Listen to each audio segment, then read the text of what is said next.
Black scuff marks from a toilet auger can be removed safely without damaging the porcelain if you use the right tools and techniques. Start by flushing and drying the bowl so you can see all scuffed areas clearly. Use a non-metal scrub pad such as a Scotch Brite or a dedicated scuff pad and apply light to moderate pressure while working in a circular motion. Avoid steel, wool, or metal pads because they will make the problem worse. Apply a gentle, mildly abrasive cleaner or a paste of baking soda and water to the marks first to lubricate and lift residues. Let the paste sit for a few minutes when marks are stubborn.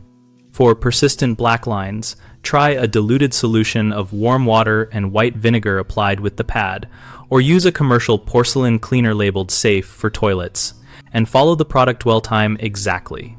Rinse frequently and check your progress under good lighting to avoid overworking one area. Finish with a final flush and wipe the rim and seat to remove running residue so the bowl looks uniform.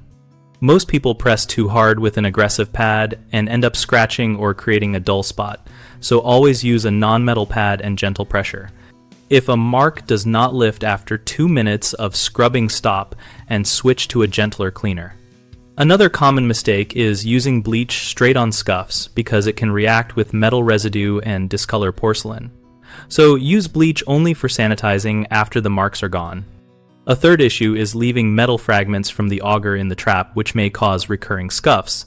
Inspect the auger tip and flush several times while holding a flashlight to ensure no metal bits remain, and wipe the tool clean before future use.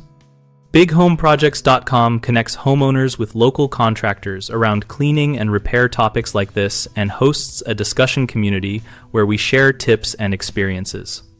We help contractors find work by giving them a place to engage with homeowners and showcase practical know-how.